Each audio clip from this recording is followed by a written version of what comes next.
So I'm James Gosling, and I fly the Airbus 320neo aircraft for SAS, the Scandinavian Airlines, and I'm a captain there. Perfect. And did you always want to be a pilot? Pretty much since I was 7 years old when I got taken up in a little aeroplane, and I was just completely fascinated by it from then on. That's amazing. So you fully realized this dream. So how did that happen? At what age can you start becoming a pilot? When did it begin? So you can start flying training, when you're almost big enough to touch the controls. But from 16, I believe you can actually go solo.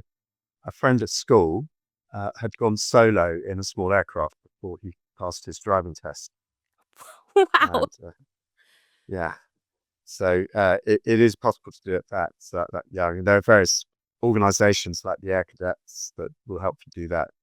Maybe flying gliders first before pad flight. But yeah, you can start it pretty young.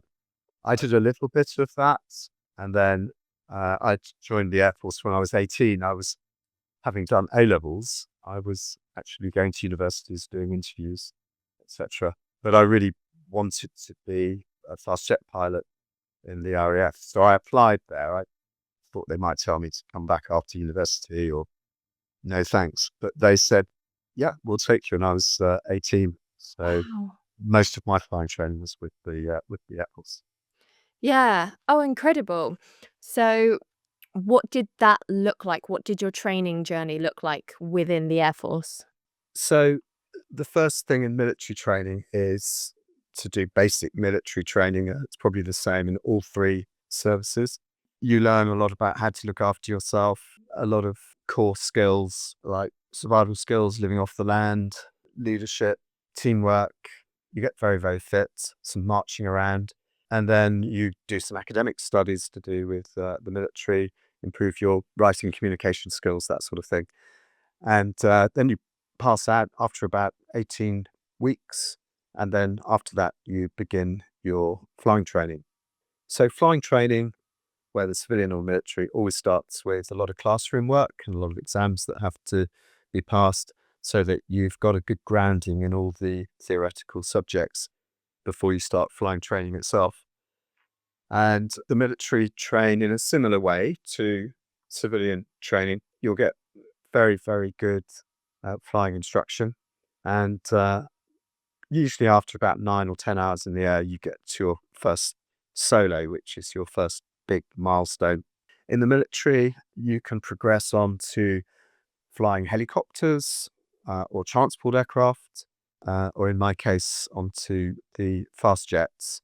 And that's probably where the first divergence or difference between the military training and civilian training occurs, because you're flying faster aircraft and you'll do formation, which is where you fly with other aircraft.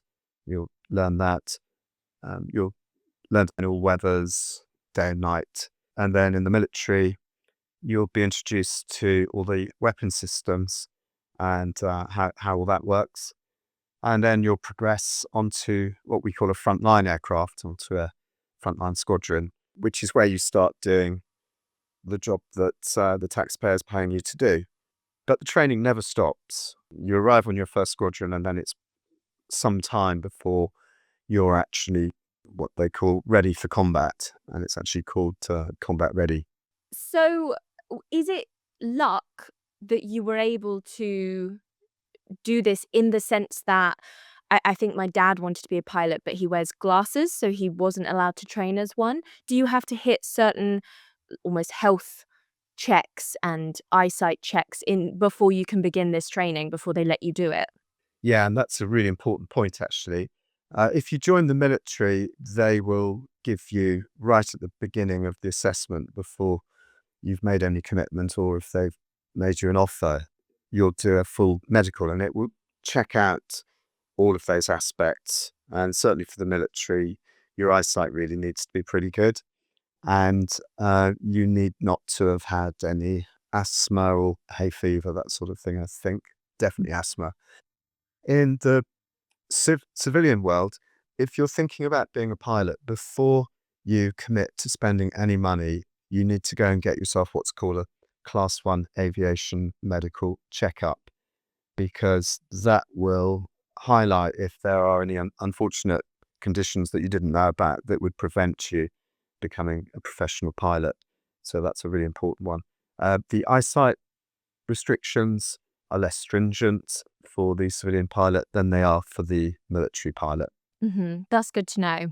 And your officer training and your pilot training, do any of those things equate to a sort of qualification like a university degree? Is this transferable skills and a certification that you can take away with you once you leave the army, or is it very much army specific?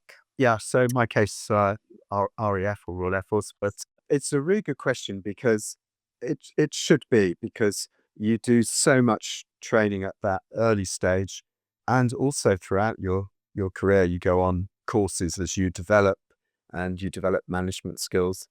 But really, it takes a civilian employer to have an understanding about what you do in the military and what it means for them to realize what skills you might have to offer.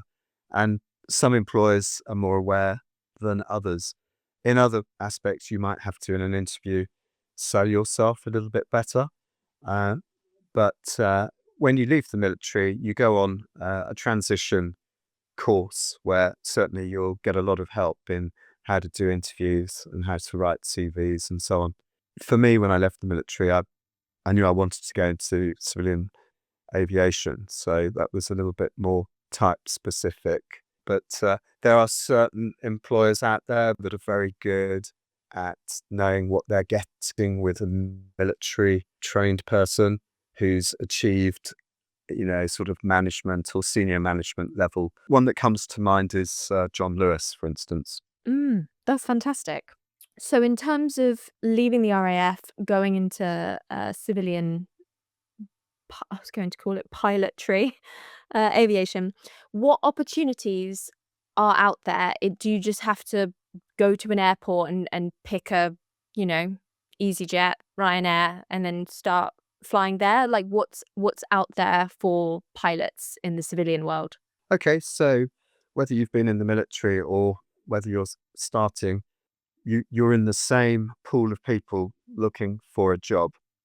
Now, occasionally, certain airlines might know that they want certain qualities that, for instance, a military pilot who's flown military transport aircraft might have. So they might go along to get in touch with people at RAF Bryce Norton, for instance, which is our main transport hub in the military.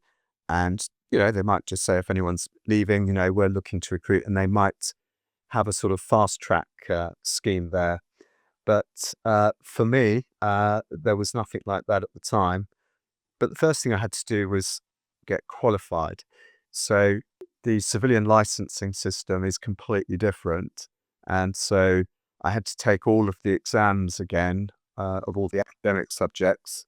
And I had to prove that I could fly an airplane with two engines in the clouds, if you like, using nothing but the instruments. This is called the instrument rating test, which is one of the big hurdles that all civilian pilots will need to do Mhm. who want to be commercial pilots. And so you have to get all of those licenses before you can actually apply to an airline. And then really what you need to do is lots of research to find out what the different companies are like. You might decide that EasyJet's for you, or you want British Airways, and so on. But a lot will depend upon who's recruiting at the time. And the reality of it is, particularly if you've started from scratch, you're going to have a loan to pay back, and could be as much as £110,000. Yeah, and so uh, you, you might be motivated to get the first job that's available, and you'll find out who's recruiting. So you'll get pretty savvy on various websites about job availability and who is recruiting.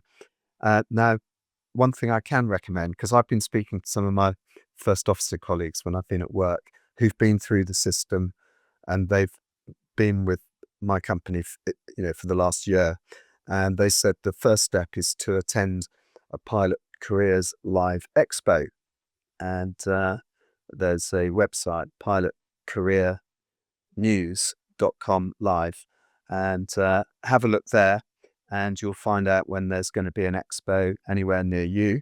And you can go there and you'll see representatives of all the big training schools, the smaller training schools, the airlines, and so on. And you'll better get a flavour then of which company you might want to work for, which lifestyle you might like, or whatever, because there are options other than airlines, maybe some government organizations who fly smaller airplanes to do certain specialist roles. There's air ambulance work, business aviation, that sort of thing. The biggest employer, of course, is passenger fly. And so if you go to a Pilot Career Live Expo, you'll certainly get representatives there from all the larger airlines, and then you'll be able to see your way and which choice you might want to make. Yeah, fantastic. So you mentioned briefly the cost there. That was going to be my next question. This is if you get your A levels, you leave university, you want to be a pilot. This is all things you have to fund off your own back, I assume. These licenses you have to acquire. No one's going to sponsor you to get these licenses. And unlike a car or even maybe a boat, you can't really practice on a plane as easily as you could, like a horse, for example. So, what how do you sort of navigate that? Like, what advice do you have? Okay, so the first thing is that there are a very, very small number of totally sponsored cadetships. Maybe the larger legacy carriers like British Airways would offer this, but very, very few and far between. But the £110,000, that's the worst case. If an airline like EasyJet, for instance, was to be in a recruiting mode, they might say to you, well, look, come and do our assessment. And if you pass our assessment, we might decide that we're going to sponsor you. It doesn't mean that they're going to pay for your training, but they might support your loan, and they would be more likely to give you a job at the end of your training should you be successful. Mm. Other airlines will do that as well. So all other airlines are also available. It depends who's doing what at the time. The big number there, £110,000, that would be to do what we call totally integrated training. And that's you go to a big training organization and they literally look after you from the beginning right up until this is how you write your CV, this is how you conduct yourself in airline interviews. These are the contacts we've got in the airlines, and probably the maybe top 20% of the candidates in the results at the end of that training will probably more likely get a job with one of the airlines that can then pick the top 20. The other way of doing it is what's called modular. And this would be for somebody either who just can't get a loan for that amount of money, or they don't want to, or they've got a career or a job already. And so they can carry on with their current job and then do various modules of the training and gradually work their way until they've finished the training. That's called modular training. And many of the larger flying training organizations offer that as well, or you can pick and choose yourself. Maybe the advantage of that one is that you've got a bit more life experience by the time you come to an airline. You've had a few knocks on the way and you've had another career, so that can be an advantage. But obviously the integrated one, it's kind of easier. You don't have to think about it so much because there's a pathway within the organization and lots of support for you, that sort of thing. And the modular scheme would be a lot less expensive than the fully integrated one. Yeah, absolutely. Fantastic. Thank you. So, in terms of skill sets that a person would need to enter into this industry, and not just technical, but soft skills as well? What are we looking for? Okay, that's a really good question because not only what you're looking for, but what you need to develop and demonstrate all the time as a pilot in your job. And those skills are assessed every time you go to the simulator, which is generally about 6 months. Every 6 months for 2 days, you go to the simulator. And obviously, they're going to assess your technical skills, but they're also, and as importantly, looking at your non-technical skills. Um, so those are things like, communication, how you communicate, situation awareness, your problem solving and decision making. Really important one is workload management, leadership, and teamwork. And another one which I always think is very useful for all parts of your life is stress management and sleep and fatigue, which sleep and fatigue's not assessed, but it's certainly talked a lot about.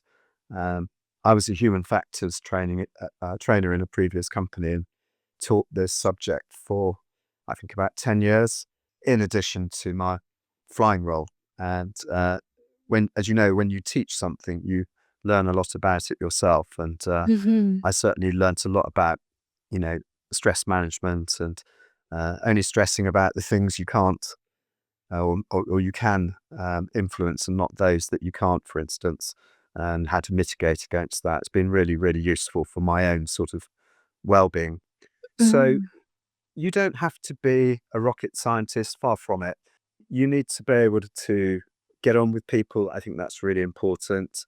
You need some certain motor skills, good situational awareness. And although you mentioned about the horse riding in preparation for something, there are uh, there are very good flight simulators that you can use on your own home computer.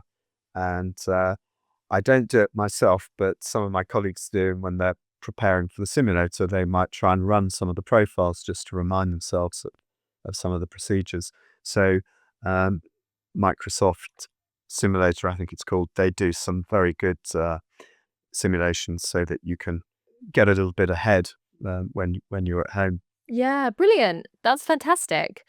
You mentioned the human factors training. Can you tell us what that is? And did you have to train again in order to deliver that? Or was that something you were able to move into because of your previous qualifications and experience? So no, I had to be trained certainly in how to deliver it. So there was a lot of train the trainer, and we used to write our own courses as well. So I got a little bit involved in that. It was an ideal fit for me because I was hugely aware that, the most important thing that we do in aviation is keep it safe. And in the military, there were times when operationally, sometimes the safety wasn't, you just couldn't keep it as safe as you'd like to, although you try to. And so I was very aware that things can go wrong. Having lost some friends in the military. So I was really keen to be involved in anything that makes aviation safer. And human factors um, has grown and developed and become more and more important really since the 70s when they started looking at why certain accidents were happening. And they realized, having analyzed a number of awful airline accidents that had happened over decades, that in 70% of them, human factors were involved as a major contributor to what went wrong. Um, so I was really motivated to get into it. Plus, I find people very interesting, and it deals with people and behaviours. Mm, yeah, brilliant. What myths can you debunk about being a pilot? Okay, so we don't sit in the seat, press a few buttons, and then just sit back and read the paper. That's That's for sure. And it is true that some of these aircraft have automatic landing systems. I used one last week in Malmo when it was low visibility, so fog and very low cloud. And I needed to let the automatic landing system work. But I do that probably 3 or 4 times in a year. And most of the time, we need to land the aircraft ourselves for two reasons. One is that we need to keep our skills up. Another is that if we're using the automatic landing system, the airport has to reduce the number of air movements. This is why you get delays and cancellations at the busier airports. When it's foggy, they have to increase the safety margins when people can't see where they're going. And we're talking about, for instance, landing an aircraft at approaching 150 miles an hour when there's only 75 meters visibility. So it's quite an amazing system. But there is a myth that, the airplane just lands itself. It can do, but very rarely do we use that option. But it's very, very nice to have when you do need it. So Mhm. Definitely. And can people come into the cockpit when you're flying to watch? Or is that just in the movies? uh, very good question. Um, yeah, mostly probably in the movies. Definitely not in the UK. Mhm. Um, and uh, other countries may have less stringent security than we do in the UK, Mhm. but it's really strict. UK and USA, very, very strict rules about that.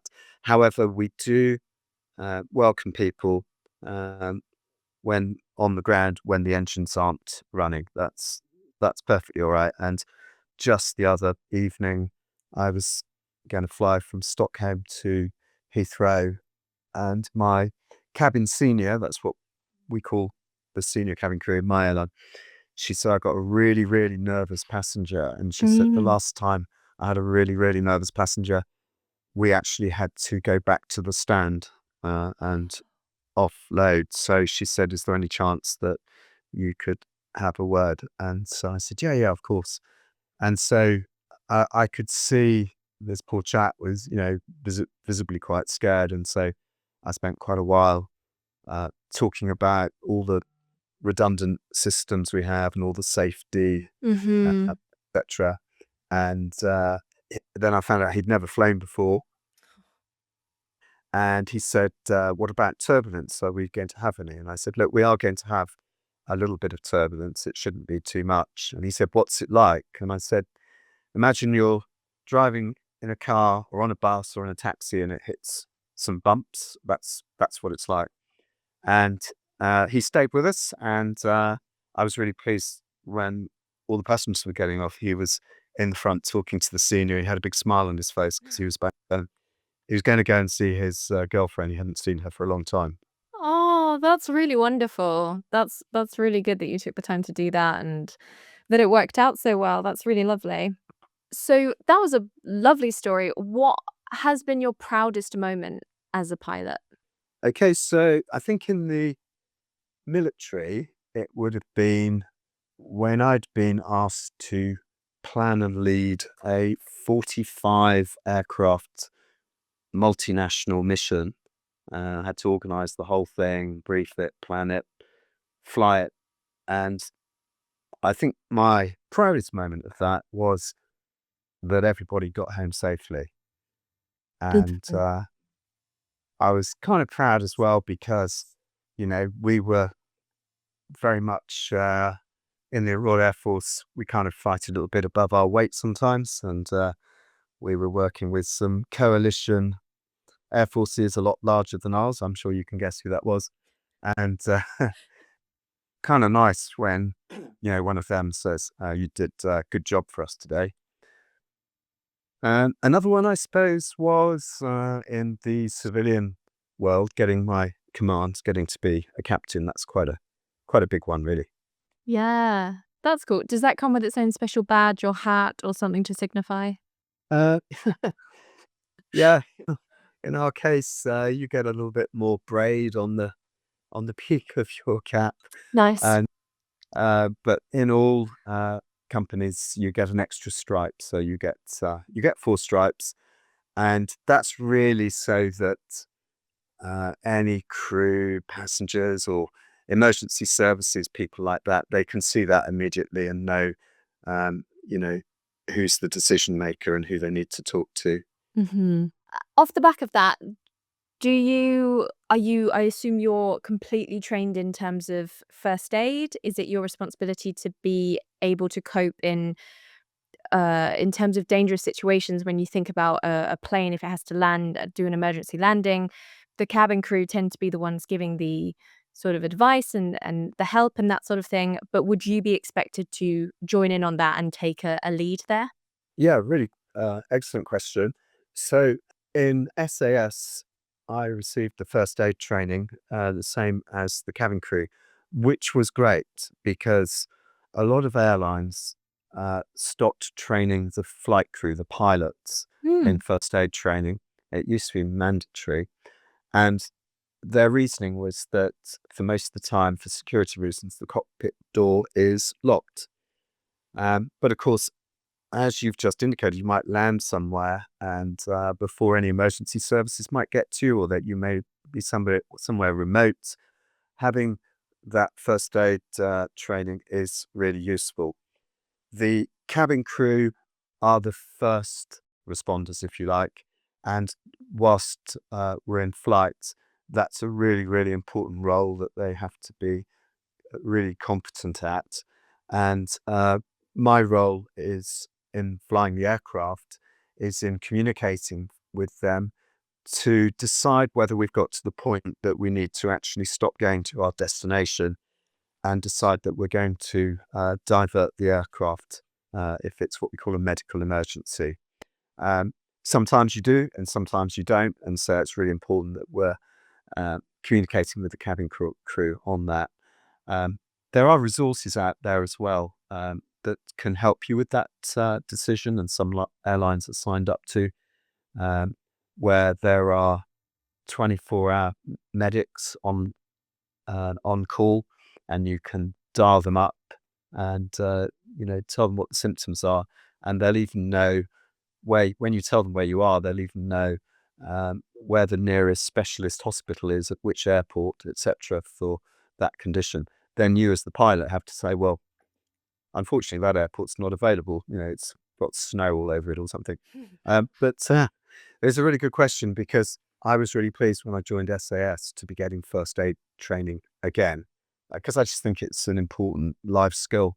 Because you might be at a bus stop and somebody has a heart attack, and I know hopefully a little bit about how to use a defibrillator and the first things to do if you find somebody who needs your help like that. But it's the cabin crew it's their main that's their main priority. Yeah, absolutely. Brilliant. What advice would you give to aspiring pilots? So really, just don't give up. And you know, if your first option doesn't work, try the next one and just keep at it. If you really want to do it, keep doing it. I know pilots who haven't even started until they're in their 40s and they still manage to, get the job that they've always dreamed of. So, yeah, don't give up. There's a lot of different ways of going about it. It does sound like an enormous amount of money that you have to get as a loan or whatever, but there are other ways of doing it. Like I mentioned, the modular route, um, or you could be a flying instructor for many years and do it that way and build up your experience as a flying instructor, which is a really, really worthwhile role as well. Yeah, definitely. That's great to hear that it can still be a career change option, that it's not something you have to tick off at the age of 18, like being a professional footballer, you can just come in at any time. That's great. So, on that, how do you strike a healthy work-life balance? I imagine if you've mentioned just in this call that you've been in like 4 different countries in the past week. So how does that work? Yeah, fantastic question. And uh, there will be times in a pilot's career where you have to say to family and friends, look, I'm really not going to be around for a few weeks or maybe even a month. Perhaps when you're doing what's called a type rating, which is a very intense course with a lot of simulators, and simulators are never going to be near your home. Um, and when you get your command upgrade, that sort of thing. And really, it's about compromise and communication. And if you explain to people why you're doing something, that generally will understand it. But also in the sort of lifestyle balance, or if you like, the priorities of people with families, certain aviation jobs are better for that than others. So the regional airlines, which in our case would just fly within the UK, generally pretty sociable hours, and you'll be home at night. Certain other carriers, uh, like maybe it's the big holiday carrier companies, you'll normally be at home at night. In my job, I'm away quite a lot, but I have more days off than most people do. At the other end of the scale, there's long haul. I've done long haul. I'm glad I've done it. I don't wish to do it anymore. And for a lot of people, it's a good thing to do, maybe as soon as you can before you settle down and start having children. But, people can have happy family lives and be a long haul pilot. You just need to have an understanding family, I guess. And the other thing about the work lifestyle balance is I think it's really important to stay fit and healthy. We have to pass a medical at least every year when you're older, every 6 months. And uh, to do that, it helps if you look after yourself, good diet, take any opportunity you can to exercise. And I do that. So I spend a lot of time in Scandinavia in various hotels, and I always try and go to the gym. And that helps your skeletal issues because you're sitting in one position for quite a lot of the time. And I try and do cardio. And when I'm at home, I've got a border collie that needs a lot of exercise, so that keeps me fit. Oh, yay. Yeah. Do you, when you're on long haul or even regional flights and you're staying over in that country, do you get time and opportunities to like chill out and be a tourist? Or do you, after the 47th time this month that you've gone to, I don't know, Finland, you're sort of happy with your Premier Inn? um, so definitely with long haul, that's an advantage. And when I used to do long haul, I was able uh, to go around. I went on a road trip once, starting off in Montreal, did Niagara Falls, went up the East Coast. Um, those opportunities aren't there quite as much as they used to be, but they still are there with long haul. Um, with what I do, occasionally I've got the opportunity to, maybe if I've been on standby and I'm away from home and I didn't get called out, then quite often you've got some time there. I remember having a really pleasant afternoon in Gothenburg in the summer. Hmm. Uh, um, and recently, I did have the opportunity of going to the centre of Stockholm, but my colleague that I was going to go with, he was really tired, so we didn't go in the end. I mean, it is quite tiring what we do, but yeah, there is the opportunity a little bit, but it does alter. It depends where you're working and who you're working for. But yeah, certainly you can make the effort to do that, but mostly it's long haul, certainly where you'll get the opportunity to do that more. Yeah, definitely. What are some of the biggest challenges that you face? Okay, well, I think as if you look at the whole career, uh, I didn't think it would ever happen to me, which is when you lose your job. I thought Thomas Cook would have been there forever, but Mm. suddenly you find yourself without a job, and the only the main problem when a company goes down is there are 500 other people looking for exactly the same jobs that you're looking for, and that's quite challenging. And you know, it does happen. Um, and in my case, there was a kind of double whammy because uh, I went through the process of making myself the best that I could present. There are courses that you can go on about interview techniques and how to do group exercises, all of those things which are really important and very important at the time. And then I secured my next dream job. And then I was just about to start it when COVID came along. Mm. So COVID came along, and even though I'd signed a contract, who knew about COVID and what was going to happen? And so uh, I was told there'd be a delay, and then actually nothing happened. And you sort of feel a bit cast off, and that's all quite challenging. But that's where, and I'd say this to anybody who's trying to get their first job, this is where resilience is really important, because you've just got to keep at it. You've got to keep your skills up, your knowledge up.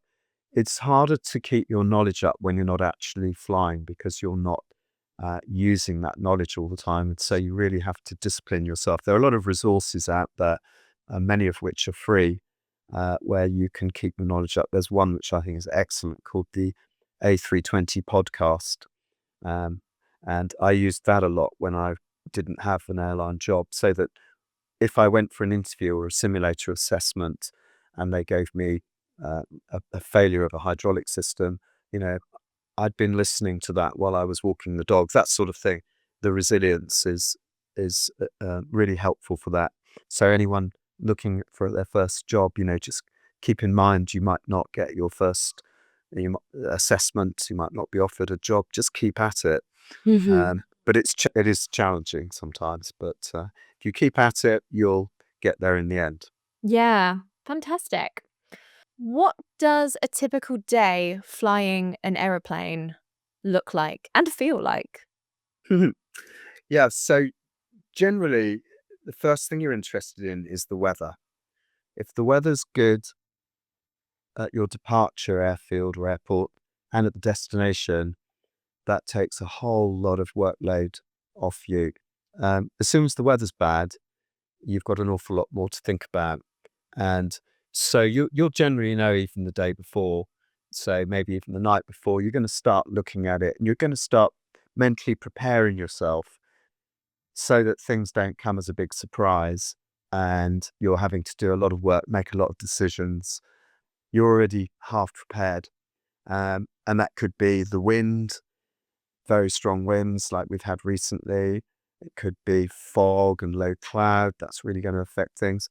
And certainly where I fly a lot this time of the year, we're talking about snow and ice. Snow and ice, that's certainly going to affect your day. It can be on the runway, it can be on the aircraft. You've got to make sure that it's not on the aircraft when you take off. So there's a lot of work to do with that. So yeah, you consider the weather, and you need to be thinking about how much fuel you want loaded onto the aircraft. Um, and then generally you'll go and meet your first officer, your other pilot, and you'll come to a joint decision about who, for instance, is going to do the flying, because the captain doesn't always do the flying. We share that. So if you're flying 2 or 3 times in a day, one of you might fly twice, one of you might fly once, or you completely share it. And we'll decide that generally at the beginning of the day. You might have a less experienced pilot, and if the weather's um, a little bit more challenging, then there are various rules about whether they can do the landing and that sort of thing. So you make those sort of decisions then. Um, Decide on how much fuel you think you want to have put on board, and then meet the crew. And uh, there's always a senior cabin crew. You might have met the crew before, you might know some of them, none of them, and you need to build up a good relationship, as soon as possible. Basically, you want to feel them to feel that they can approach you, because they might have some important information about noises that they think are unusual, or they notice some ice on the wing, on the ground, something like that. And you really want them to feel that they can come and talk to you about it. So you try and build up a relationship with them really quickly. Um, and then you go down to the aircraft, and there's a lot to do to prepare the aircraft, but we have various procedures. And normally we split the roles between the two pilots. The cabin crew are doing their um, duties, and then there'll be the time when the passengers come on board, and that's normally when the the two pilots then come together and we start our briefing, and we're going to brief what we're going to do. This is generally just the takeoff and the departure, and what we're going to do if things don't go to plan, or we have some failures, so that there's not a big shock. If it happens, it's all about safety really, and what we call threat and error management. After that, we find out all the passengers got on board, and that's when the captain will do a PA to the passengers. We want them to feel that they're in safe hands, but we're going to take good care of them. Some idea about the time they want to be punctual. Many of them have got business meetings to go to, or they've got connecting flights perhaps. So, they're interested in how the time is going. And then, I'll just ask them to follow any instructions and guidance from the cabin crew, because the number one priority is their safety. And then we'll get going.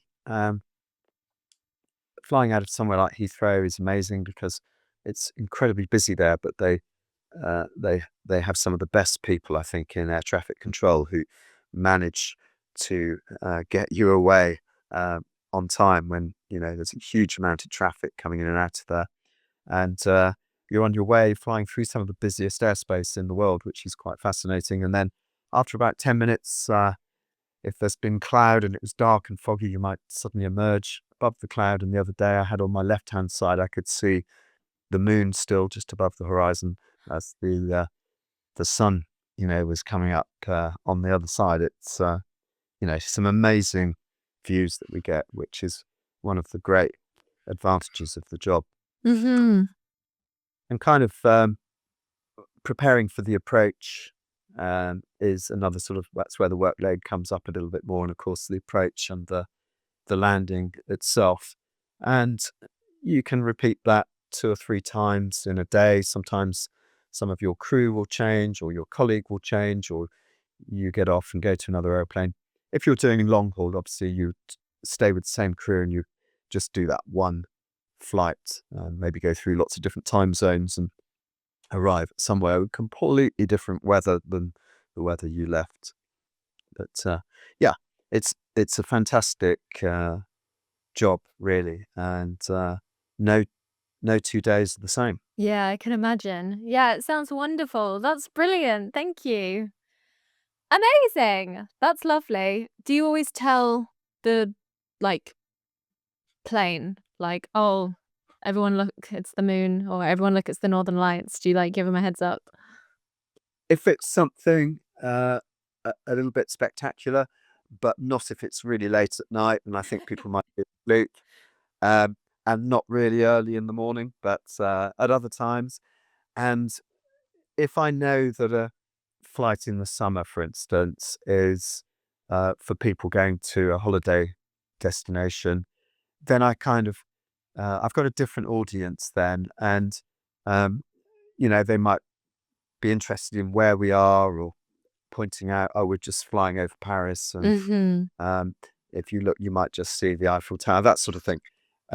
So it really depends on the flight and what I'm seeing. Certainly, for something like the Northern Lights, I definitely, because the cabin crew will be alert, and I definitely ask if they want to come up to the flight deck and have a good look out the window, Oh, because that would be quite, spectacular. yeah. Oh, amazing. Out of curiosity, just before we wrap up, is there a notable disparity between the amount of w women and men becoming not just pilots, but captains, officers, that sort of thing, or is it fairly equal? That's a fantastic question, and I'm really glad you asked it. We want more women, Mhm. and we have more than when I started in aviation, but the airlines want to employ more as a sort of ratio. So if you're a woman thinking about this, then you know I'd encourage you to give it a go. Um, and all of the airlines are really equal opportunities, and They want to employ more women, that's for sure. Yeah, fantastic. Amazing. Well, thank you so, so much for your time today. This has been really interesting. It's a pleasure, Emily. And for anyone who's thinking about a career in aviation, I can really recommend it. Go for it.